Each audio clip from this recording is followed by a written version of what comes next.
It is a zoo behind me. The goats and the sheep are both arguing over getting to the hay feeder, and there's a cow who we're going to talk about that later, where she fits in on everything. But really, truly, the focus here is dairy sheep because I think they are the most amazing animal. They are my preferred farm animal slash dairy animal. And I want to explain why and how I got into it and why in the world do I have sheep, goats, and a cow if I'm focusing on sheep. So anyways, I'm Jessica. I am in Oregon, in Western Oregon, a little bit south of Portland to give you kind of some geographical context. I am almost through my first full year with just a small flock of dairy sheep.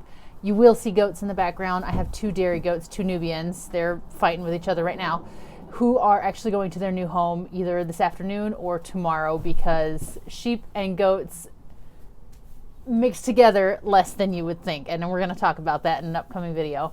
I started with one ewe and her 2 lambs that were just a couple of days old, and one other adult ewe and a ram who was, I think, 4 or 5 months old at the time. And I think that this was the best place for me to start with a ewe who had lambs on her, was in milk, but I had kind of backup milkers in those lambs, and I've been able to watch them grow up. One of them, her daughter, is actually hopefully due with lambs in about 6 weeks' time. She's in the flock back there. We'll meet all the sheep, don't worry.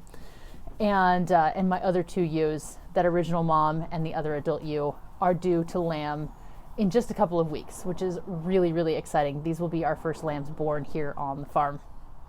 The sheep that I have are all East Friesian, which is the main dairy breed that you can find here in the US. They are nowhere near as common as meat sheep like Dorpers or Suffolk, or even hair sheep like LaCroix.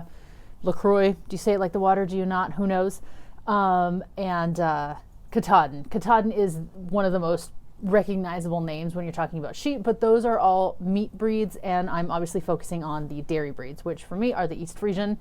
You'll probably also hear the name Owasi and Lacoon tossed around as dairy breeds available in the US. They are harder to find, or you'll find mixes, but no pure 100% sheep of that variety because it's just not very common here. But in any case, the East Friesians are somewhat readily available. Not as much as the meat breeds, like I said, but that's what I started with. I searched high and low for some good quality stock to start with and went to go visit a couple of local farms, local as in a couple hours away, and ended up bringing those sheep here to start my flock. Now, you might wonder why I went with sheep. If I obviously have goats and a cow behind me, why talk about sheep or why start with sheep? And the biggest appeal there was that they thrive much better on smaller acreage than either other animal. Goats can be kept on smaller acreage too, but they really love getting into the woods, getting into brambles and weeds and more sticky type of fodder, things that they like to eat, like tree branches and bushes and all that stuff. And with the cow, they need a lot more space. They're a huge animal. They need more food. And I've kind of worked around those 2 things, which again, we'll get into on this channel, how I'm feeding everybody. And sheep are in my opinion, a perfect small homestead animal. They're small. If you have kids, there's really nothing to worry about unless it's breeding season and your ram is a little bit feisty, which I'll share about because we just got through breeding season. And for something like a cow, you need all kinds of different infrastructure and transportation, and their feed needs are obviously enormous. And so myself, living on just under 2 acres, sheep were by far the best bet for us. One of the immediate advantages to bringing home my ewe who had her 2 lambs on her was that she was in milk. And so the first 2 weeks I didn't attempt to milk her at all because she was still producing colostrum. We were still getting to know each other, honestly, and I was figuring out how to take care of sheep. And but then after a few, I think it was maybe 2 or 3 weeks after I brought her home, I started milking her. And we certainly had our beginner struggles through everything. And figuring out how the hell do you milk a sheep, and how do you get milk when you have the lambs still, and how do you process the milk afterwards to keep it clean and healthy and all that good stuff. But we figured it out, and the sheep milk was amazing. It is so delicious. It's super fatty. Sheep milk doesn't separate the way cow's milk does, so it's homogenized where the fat is all mixed in.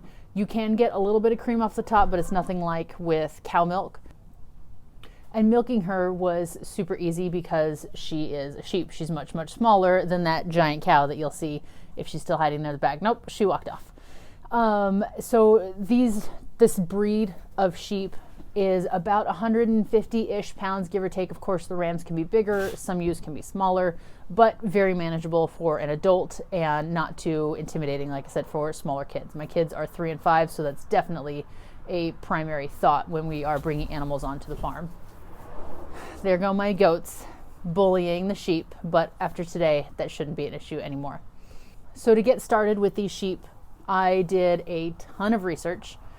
I talked to a couple of very experienced shepherdesses and shepherds who are experienced with dairy sheep, and as I said, I went out to the farms that are a couple hours away just to meet the sheep and chat with them before I even brought any of them home. So that we could get a little bit more of an idea of what is the responsibility of owning sheep, what does it look like on the day-to-day, what sort of space requirements do they have, how are they feeding them, so that way we can keep keep our sheep as healthy as possible. And really, to get started, we needed this barn that I'm in that I'll show you later. We needed some amount of hay because even though it was springtime and the grass was growing well, I just wanted to be prepared with some backup food in case they weren't getting enough on the grass, or, they just needed more calories, especially with a new mom. We needed fencing, which in our case, they have a permanent paddock outside of the barn that is permanently fenced, so it's not temporary fencing. And so that they can have access to that in the mornings and the evening before they go into the barn. And then really lastly, we needed electric netting, which is a temporary movable electric net that allows them to have fresh pasture every day. We use something called rotational grazing, which I'm going to do a whole video about how to do rotational grazing as a beginner, but especially on small acreage, some of the benefits, the equipment, et cetera, et cetera.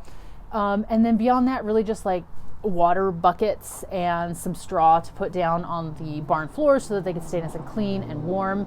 And honestly, that was about it. It is very minimal setup. I brought them home in the back of my Honda.